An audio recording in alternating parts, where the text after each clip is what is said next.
Dan untuk mengetahui seperti apa suasana pasca kebakaran di kawasan Kemayoran, sudah ada produser lapangan kami, Gitami Ningrum yang ada di lokasi. Gitami, selamat pagi. Mengingat sudah ada ratusan rumah warga yang terdampak, apa perkembangan pagi ini di sana, Gitami?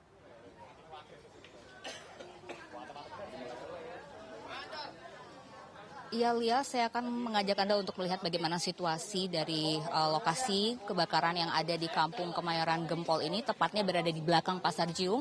Ini bisa dilihat saat ini banyak sekali warga, meskipun memang kalau kita lihat ini banyak reruntuhan ya, tetapi banyak warga yang masih datang di sini. Mereka adalah korban dari kebakaran ini yang masih berusaha untuk mencari sisa-sisa barang yang mungkin masih bisa diselamatkan dia, karena memang berdasarkan informasi yang saya dapatkan bahwa kebakaran tadi malam itu terjadi sekitar pukul 8.55 dan api menyebar begitu cepat sehingga memang bagi warga ini sangat kesulitan untuk menyelamatkan barang-barang mereka. Ada yang tidak tahu tiba-tiba api sudah besar dan mereka akhirnya hanya bisa menyelamatkan diri saja begitu.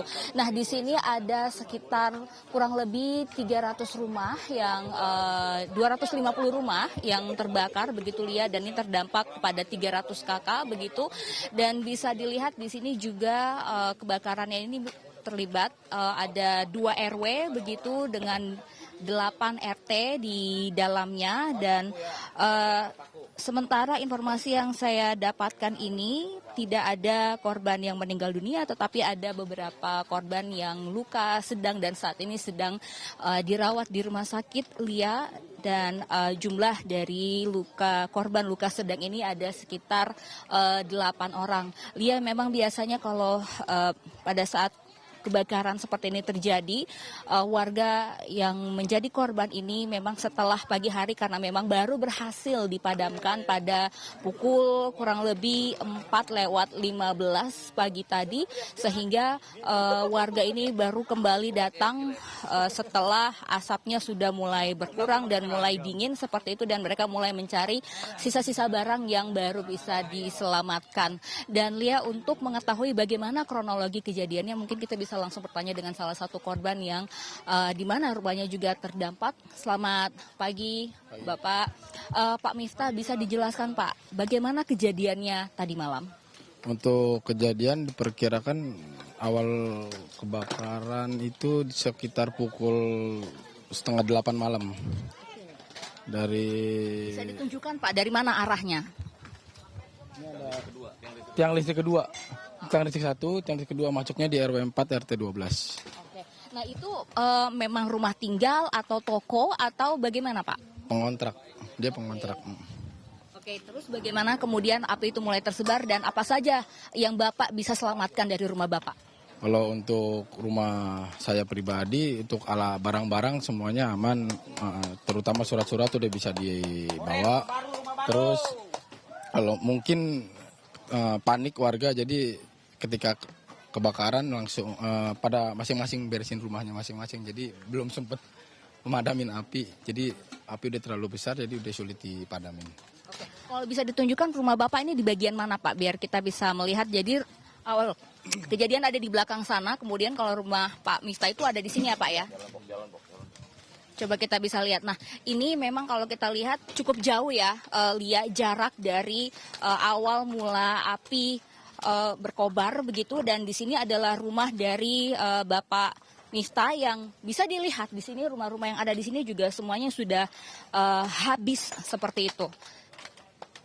Ya memang bangunannya juga Semi permanen. ya semi permanen, terus memang rapat-rapat juga. Ya mungkin itu jadi salah satu penyebab gampangnya terbakar.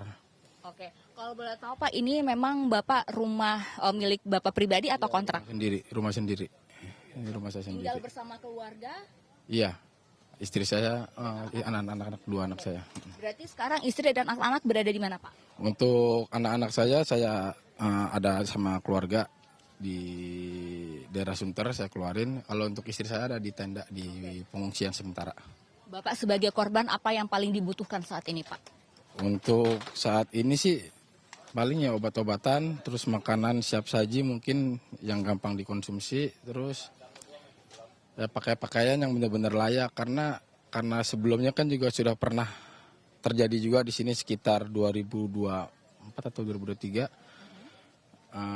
yang udah-udah baju-bajunya itu malah jadi sampah karena memang yang terlalu numpuk, terus memang kita harus pilah lagi dan akhir-akhirnya malah jadi sampah, terlalu banyak jadi sampah. Oke, baik. Tapi kalau harapan Bapak seperti apa nih Pak ke depannya? Untuk ke Karena ini kan depan. sudah sering terjadi kebakaran, ini bukan yang pertama kali ya Pak ya di wilayah ini berada. Iya, jadi ya buat harapannya mungkin kesadaran dari warganya juga mungkin ya. Jadi buat kayak akses jalan, jadi biar gampang petugas-petugas masuk. Terus apa ya?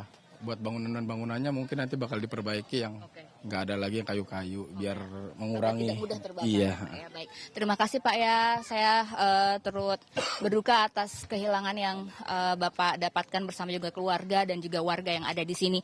Iya Lia, memang di sini saya tidak berani untuk masuk ke dalam terlalu jauh karena mengingat bahwa ini cukup riskan ya. Mengingat ini juga bangunannya adalah semi permanen. Jadi memang sebenarnya warga juga yang masih datang ke sini untuk mengais barangnya ini harus perlu sangat berhati-hati karena masih banyak bangunan-bangunan ataupun juga kayu-kayu ini yang mudah roboh dan kemudian juga bisa melukai para warga yang ada di sini. Kembali ke Andalia. Baik, terima kasih Gita Miningrum. Kami juga berharap kebakaran ini segera teratasi dan juga terkait dengan para korban bisa mendapatkan hunian sementara bagi para korban. Dan selanjutnya